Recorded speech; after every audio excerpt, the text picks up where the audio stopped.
Hey everyone, the Wagon Wheel of Wisdom here. Please like, share, and subscribe, and hit the bell notifications down below if you haven't already. Hey folks, welcome back to another episode of the Wagon Wheel of Wisdom. I am Kevin, your host. Behind me as usual, the beautiful wagon wheel, and hopefully a little wisdom up here. I want to get right into this topic today of something over the weekend that I implemented into my routine and going to use it a lot more now. And just kind of explain why it was so beneficial, why it was so helpful. So if many of you have been like I've been on this journey, I'm into this 4 months, relatively new. You know, I keep saying it every episode, and it's a little redundant for people that have heard it, but for new subscribers and new viewers, this journey, as many of us know, and for you that, or for those of you that are just starting out, is very painful. It's going to expose and open you up in ways that I haven't really been able to match emotionally with other events in my life. There's some similarities, but they seem mild in comparison to the extreme nature of the emotional volatility that we're running into. And this exercise, I can't say enough. And granted, this is the first time I've used it, but so if you were like me in the past, and all you got to do is go through my videos to see it, you'll notice there was anger and there was blame and me pointing the finger, feeling completely wronged that my ex would, leave me in the manner in which she did, say the things she said to me. Just a giant I'm a victim ball, if you will, all rolled up into one. And what I've shifted into now that I've really kind of been able to dial down my inner dialogue, really sit in with meditations, this surrendering posture that I posted in one of the other videos from a guru who, again, I can never pronounce her name. I have to learn that and be better about that. But what I wanted to get at was, in my inner dialogue at times, I would be thinking back to my ex's issues that she had with her parents and acting like I'm somehow holier than thou, thinking that I didn't have this. And the one finite thing that I've discovered about my ex in all of her beauty is the amount of things that she mirrored back to me that were issues in my own life that I at the time didn't recognize or see. The more I dove into it, I was sitting there thinking about it, oh, she's got all of these issues because she's got father issues or mother issues. And to give you an example, her parents divorced when she was really young. And I think, I want to say 8 years old. I could be wrong, but that's irrelevant. And I had always noticed her reluctance to want to introduce herself to my son, who is right around the same age as what she was when her parents were divorced, because she would always talk about how it affected her, and she would always imply that my son wasn't ready to meet her without really knowing if he was or wasn't. It was just her projecting her past because of how she felt internally. And this is just an example of what she was going through with her parents as far as issues with them. And I'll evolve into this other point. She had a father who identified as his career, but never really, by the sounds of it, was much of a father for her in a way. Like, work for him was life. There was no emotional bond or anything like that. Or if there was a very small one. And I noticed with her reluctance to, in the moment, she would be very accepting of me and accept my comforting, empathetic nature, but there was always sort of like a hesitancy or a wall that she would put up, kind of one toe out of the pool, one toe in the pool, if you get my metaphor. And I could sense it. I don't know if she necessarily would recognize or know that she was doing it, because she was incredibly comfortable around me, embraced me like nobody else ever has, to tell you the truth. And I'm wondering, I can't prove this yet, but I'm wondering in her mind if she felt worthy of love.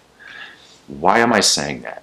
Well, once I've realized the amount of mirroring that our exes do for us, and then once we realize that is our own internal healing, I too entered into this relationship with one toe in the pool and one toe out, not feeling worthy of this woman's love who was giving it, unconditionally to me. And as much as I was probably complaining in previous videos, I see it now so much clearer.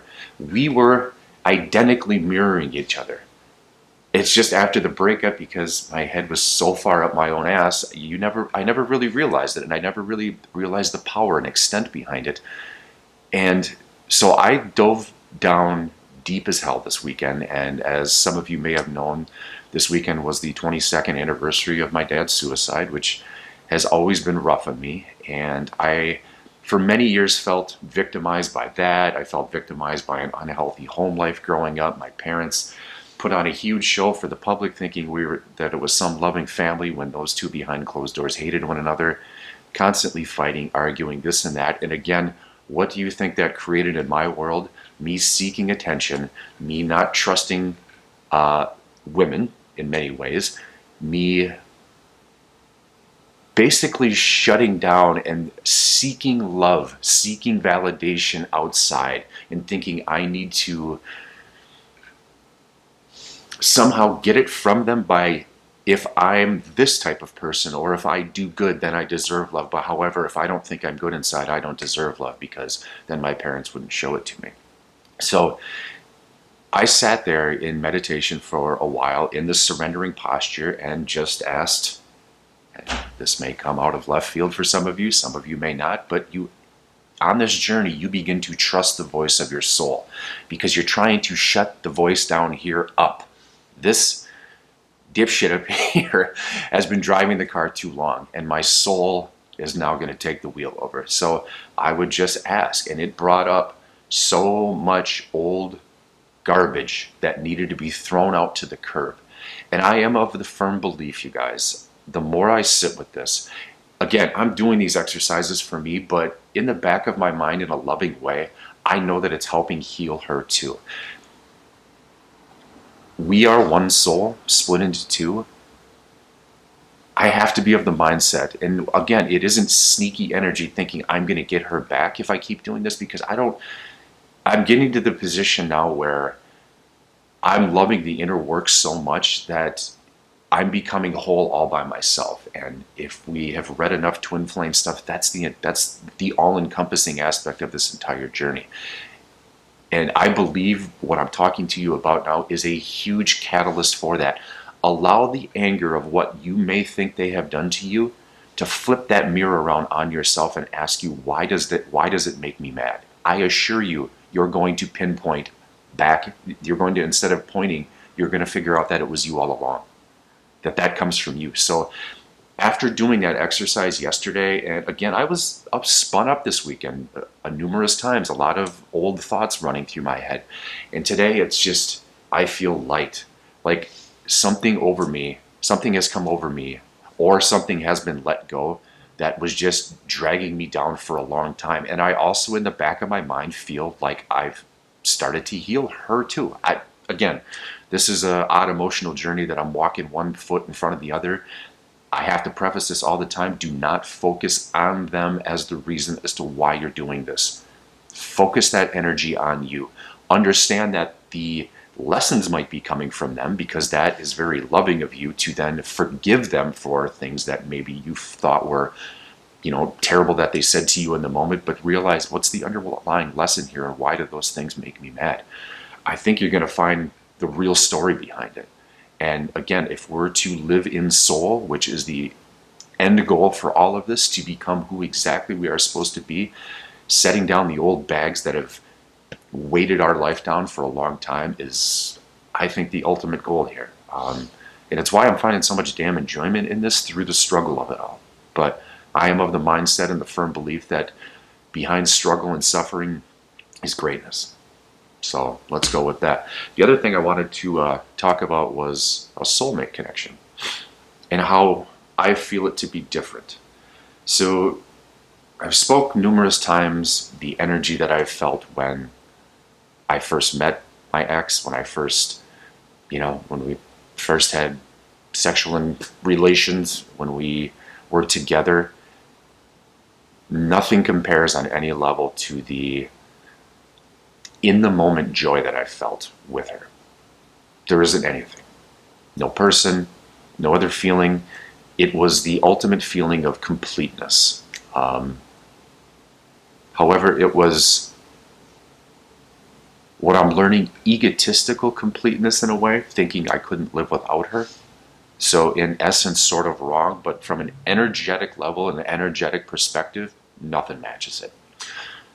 Conversely, this weekend on Friday night and Saturday, I hung out with my ex-wife, who I absolutely 100% believe is a soulmate of mine, soul family.